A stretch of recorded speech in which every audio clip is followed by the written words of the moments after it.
Ya, Alhamdulillah pihak JAKIM telah menyalurkan sebanyak 100,000 ke dalam akaun PIBG dan kami gunakan untuk pembangunan anak murid, PDP, sukan, motivasi dan sebagainya.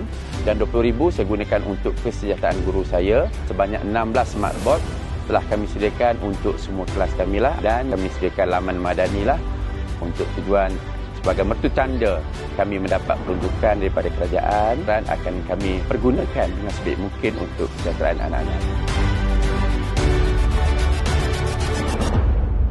Saya berterima kasih sangat kerana pihak JAKIM telah memilih SK Menora sebagai sekolah angkat madani. Program sekolah angkat madani ini terutamanya sekolah luar bandar dapat meningkatkan lagi ataupun menambah baik infrastruktur sekolah dari segi keperluan fizikal dan juga memberi motivasi kepada murid-murid untuk belajar dengan penuh semangat.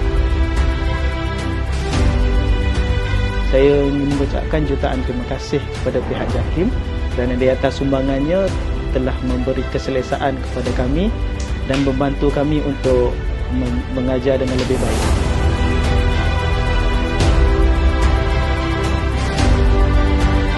Banyak manfaat yang kita dapat apabila Kampung Angkat Madani ini dikenalkan, terutamanya dari infrastrukturnya, pembangunan kampungnya, pembangunan rohaniahnya daripada umur yang tua sehinggalah ke kanak-kanak mendapat manfaatnya.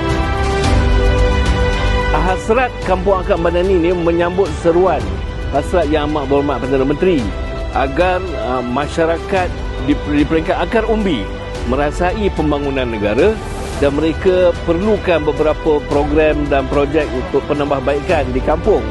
Kita terus ke masyarakat. Di samping itu, untuk Kampung Angkat Madani, kita sediakan satu projek ekonomi kepada orang kampung, iaitu untuk madu kelulut.